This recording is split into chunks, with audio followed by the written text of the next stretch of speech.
Ruang Temu Podcast, teman ngobrol santai tapi berilmu. Dalam 30 menit ke depan, saya Utami akan menemani kalian melalui Ruang Temu Podcast. Dan di episode kali ini, kita akan membahas tentang kehidupan remaja dalam pandangan Islam. Nah, kali ini kita kedatangan tamu spesial nih. Beliau adalah salah seorang teman saya yang juga menjadi santri dan pengurus dari salah satu pondok di Jenu, Tuban. Langsung saja, mari kita sapa. Assalamualaikum Kang Amin, apa kabar? Waalaikumsalam, alhamdulillah sehat walafiat. Kesini tadi naik apa Kang? Naik mobil tadi macet di jalan, jadi agak terlambat. Naik mobil Kang Amin ini keren banget loh. Sebelum kita ngobrol lebih jauh nih, namanya ada yang beda ya. Ngomong-ngomong, kenapa sih kalau nyebut Kang Amin namanya itu harus pakai Kang? Karena gini, kalau di kehidupan pesantren atau di pondok-pondok itu kalau santri biasa atau santri sewajarnya santri itu dipanggilnya Kang. Kalau santri itu sudah menjadi guru itu nanti panggilnya menjadi ustadz. Beda lagi kalau anaknya kiai, kalau laki-laki anaknya kiai laki-laki itu dipanggilnya Gus. Kalau yang istri, kalau yang perempuan itu dipanggilnya Ning gitu. Nah, jadi seperti saya kan santri biasa jadi panggilnya Kang seperti itu. Itu kan kalau untuk santri laki-laki ya. Kalau panggilan untuk santri perempuan? Kalau santri perempuan itu nggak ada apa ya, ya sama saja seperti di halayak biasa ya. Kalau putri itu dipanggil Mbak gitu saja. Berarti tidak ada sebutan khusus seperti yang santri laki-laki begitu ya? Betul.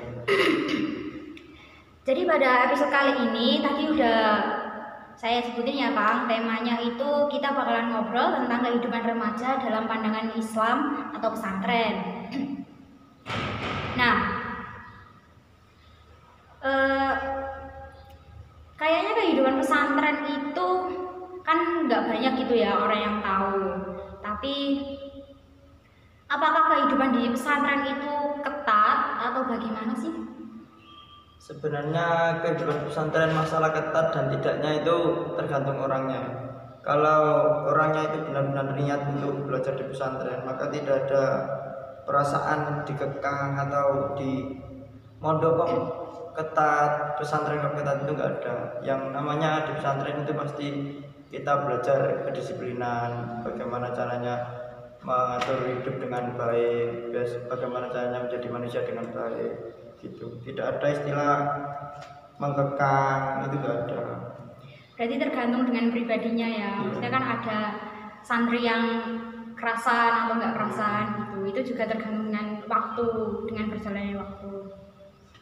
Nah, kita masuk ke pembahasan nih Kang. Kalau menurut pandangan Islam atau pesantren, masa remaja itu yang gimana sih? Apakah ada istilah-istilah lain di dalam agama Islam mengenai anak remaja? Kalau anak remaja di pandangan Islam itu sebenarnya jadi kalau orang remaja itu pasti pikirannya pasti kan dia itu merasa ingin lebih tahu gitu dengan hal-hal yang di dunia, apalagi sekarang dunia digital, dunia sudah maju seperti sekarang. Nah, tapi di dalam Islam itu hal-hal yang mestinya di dunia luar itu diperbolehkan. Nah, nanti ada halangannya sedikit-sedikit. Contoh menggunakan HP seperti ini pasti di kalangan remaja kan tidak akan lepas dari handphone, smartphone. Nah, di dalam Islam atau di dalam pesantren itu menggunakan smartphone itu harus dengan baik ya. Tentunya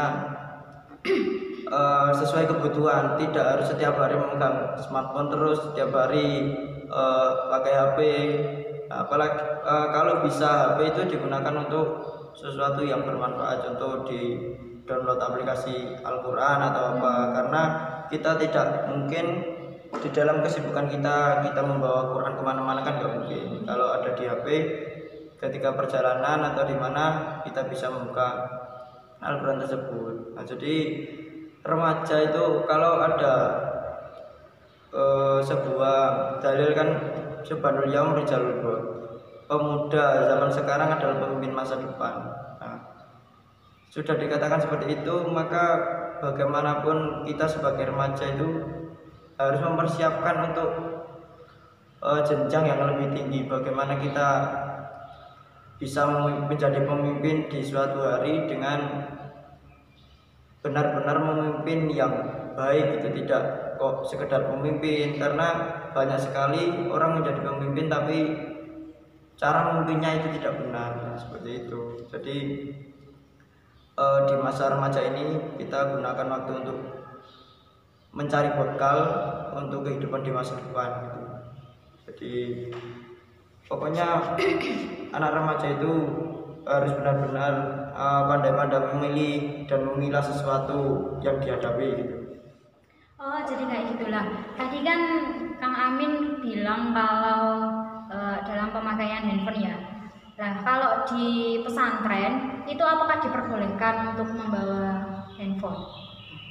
Kalau di pesantren sendiri itu kan ada pesantren yang murni, itu pesantren salaf yang tidak ada sekolahnya, terus ada pesantren itu yang kontemporer, ada sekolah juga ada ngaji, dan ada juga pesantren yang modern. Nah, kalau biasanya pesantren-pesantren kebanyakan itu tidak boleh membawa HP, kecuali ada, kan kemarin-kemarin kan pandemi ya, sampai sekarang masih pandemi. Nah, itu kalau memang dari sekolah itu membuat pembelajaran online, nah bagaimanapun pondok harus memberikan izin untuk membawa HP, tapi harus dikasih pembatasan jam gitu. Contoh jam 8 sampai jam 10 itu untuk mengerjakan materi tugas-tugas online seperti itu. Nah, kalau misalkan si santri ini mau menghubungi keluarga atau keluarga mau menghubungi santri itu lewat mana sih? Kalau masalah komunikasi antar santri dengan wali santri atau ibu bapak yang ada di rumah itu bisa menggunakan HP dari pengurus atau telepon pondok. Biasanya kalau sudah menjadi pengurus itu baru diizinkan membawa HP. Berarti Mas Amin ini kalau di pondok berarti ya menggunakan HP ya? Iya. Nah, kan di pondok itu santri-santrinya beragam ya, dari yang kecil sampai yang dewasa lah. Itu kalau apakah ada perbedaan antara santri yang masih kecil dengan santri yang sudah remaja seperti itu? Ya, kalau perbedaan itu pasti ada. Kalau contoh ya, semisal ada santri baru, nah mereka kan belum tahu apa-apa, belum mengerti di pondok itu seperti apa. Jadi yang kakak kelas atau yang lebih besar itu dia yang mengajarkan. Kalau di pondok itu seperti ini, kita belajar mandiri seperti itu. Nah, terus yang menjadi pengurus itu juga harus menjadi contoh yang baik, karena bagaimanapun tingkah laku pengurus itu yang akan dicontoh oleh adik-adik tadi. Yang lebih susah itu ketika adaptasi, kan bagaimanapun pesantren itu kan nggak mungkin dari satu daerah ya, ada daerah lain, bahkan ada yang dari luar Jawa. Lah itu yang pertama susah itu antara komunikasi, kalau beda bahasa itu yang susah. Nah, kadang ada yang diam saja karena tidak mengerti apa yang dibicarakan teman-temannya. Ini pasti ada perbedaan. Kalau dari segi dari pihak pesantrennya, gimana sih awal-awal kalau ngurus santri baru itu? Awal seperti sekolah formal sebenarnya di pondok itu. Ya pertama kan ada contoh penerimaan santri baru. Kalau di sekolah itu kan penerimaan peserta didik baru ya. Nah, terus di sekolah ada MOS, masa orientasi siswa atau masa perkenalan lingkungan sekolah. Di pondok nanti juga ada seperti itu, ada masa ta'aruf madrasah gitu. Ya sama seperti sekolah formal biasanya itu, ya sama saja sebenarnya. Di pondok itu kan mondok sambil sekolah gitu ya Kang ya. Nah, apakah beda tingkatannya seperti sekolah-sekolah pada umumnya atau gimana kalau di pesantren itu? Nah, kalau di pesantren masalah sekolah formal itu sama. Kadang ada pondok pesantren terus sekolahnya itu SMP atau SMA, ada juga yang MTS, Sanawiyah atau madrasah aliyah. Tapi di dalam pondok nanti juga ada sekolah sendiri, sekolah khusus ngaji. Nah, ngaji biasanya itu madrasah diniyah dari kelas 1, 2, 3 sampai seterusnya. Itu ada. Ya sama seperti ada tingkatannya. Jadi bisa dibilang itu berarti sekolahnya kayak dua gitu ya. Iya. Di pesantren, sekolah pesantren maksudnya, terus dengan tetap sekolah formal seperti itu. Yang formal masuk pagi, yang pesantren malam biasanya. Masa remajanya di pesantren ya Kak. Nah, kalau menurut Kang Amin perbedaannya selama menghabiskan remaja di pesantren dengan remaja-remaja pada saat ini itu seperti apa? Ya mungkin kalau perbedaannya itu kan antara gimana ya, kebebasan dan tidaknya. Kalau mungkin anak-anak yang di luar pesantren kan lebih bebas mau apa-apa, seperti contoh ada konser itu kan bebas, nonton bebas. Tapi kalau di pesantren itu kan ya kalau nggak ada izin itu nggak boleh. Jadi perlu pembatasan, walaupun toh dia itu sudah dewasa, sudah senior di situ. Kalau dari pihak pondok tidak mengizinkan untuk melakukan sesuatu yang nggak boleh. Tapi di pondok itu juga nggak gimana ya, kasarannya ketinggalan zaman ya. Karena di pondok itu juga kita diajari, contoh kalau madrasah atau sekolah di pondok itu sudah selesai, nanti kita ikut bantu-bantu di rumahnya Pak Yai, contoh bagian supir. Nah, nanti santri itu diajari cara menyetir mobil itu gimana, nah, terus caranya berkebun, caranya di sawah itu gimana, itu diajari semuanya biar santri itu enggak nganggur gitu. Iya. Tapi dibandingkan dengan kehidupan remaja di luar pesantren dengan yang ada di pesantren tuh, kayaknya yang di pesantren itu lebih polos-polos gitu ya anaknya daripada yang dengan pendidikan formalnya di rumah dengan orang tuanya sendiri sih. Kalau polos dan tidaknya itu tergantung orangnya sebenarnya. Ya. Iya.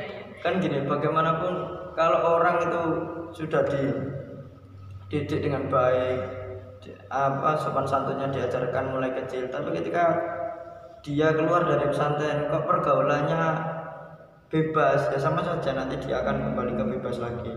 Tergantung orangnya. Kalau orangnya mau menjaga yang diajarkan dari pesantren, insya Allah dia akan menjadi baik. Tapi ketika dia kok agak nyeleweng toh mau melakukan pergaulan bebas, ya sama saja nanti. Nah, menurut Kang Amin, kehidupan remaja yang baik itu seperti apa? Ini di luar konteks mau itu di pesantren atau di luar pesantren. Nah, kalau remaja yang baik itu harus mempunyai cita-cita yang tinggi. hanya itu saja sebenarnya. Ya, karena kan manusia itu terbang dengan cita-cita seperti burung terbang menggunakan sayapnya gitu. Jadi pada intinya kalau cita-cita itu seperti tujuan gitu ya. Yeah. Ketika remaja memiliki tujuan, maka dia mengejar tujuan itu. Dan cara untuk mengejar tujuan itu ya nggak nyeleweng. Yeah. Kang Amin udah lama di pondok, berapa tahun Kang? Sekitar 10 tahun. 10 tahun, lama sekali ya. Nah, kesan Kang Amin selama belajar di pondok itu seperti apa? Senang? Ya, kalau masalah perasaan itu gimana ya? Kadang itu perasaan orang kan pasti ganti-ganti ya. Kadang itu pengen pulang saja, sudah usah mondok, karena ya melihat kehidupan di luar itu kok enak, bebas seperti itu. Tapi kalau misal ingat orang tua pasti di pondok saja mencari ilmu itu biar tidak menyanyiakan apa yang sudah diusahakan oleh orang tua. Kalau karena anak pondok itu kan murni biaya semua ditanggung orang tua. ya karena belum bekerja kan. Iya. Rekan Amin dulu itu mondok itu disuruh orang tua atau keinginan pribadi? Alhamdulillah keinginan pribadi. Alhamdulillah. Nah, sebelum kita akhiri sesi pada pertemuan kali ini, terakhir nih Kang, pesan atau kesan buat teman-teman yang lagi dengerin kita untuk memotivasi mereka. Untuk pesan dan kesan ya tidak terlalu banyak. Pokoknya hidup itu yang simpel-simpel saja. Ya, yang penting tidak menyakiti perasaan orang lain. Insya Allah hidup nanti akan selamat. Karena perkara yang paling tajam itu munculnya dari lisan. Karena ketika terjadi kesalahan pengucapan atau keplesetnya lisan itu akan lebih bahaya. Dan ini yang terakhir, kan tadi saya sudah menyebutkan bahwasanya harus bercita-cita tinggi, tapi jangan lupa setinggi-tinggi apapun cita-cita kalian tidak akan bisa mengalahkan takdirnya Allah Subhanahu wa taala. Itu poinnya. Oke, Ruta Lovers, obrolan hari ini luar biasa banget ya. Banyak hal-hal yang dapat dipelajari dari kehidupan remaja dalam pandangan Islam. Nah, kesimpulan dari podcast kita hari ini yaitu tentang bagaimana kehidupan remaja menurut pandangan Islam yang sudah kita bahas bersama dengan Kang Amin tadi. Salah satunya yaitu anak remaja harus pintar memilih dan memilah sesuatu yang dihadapi.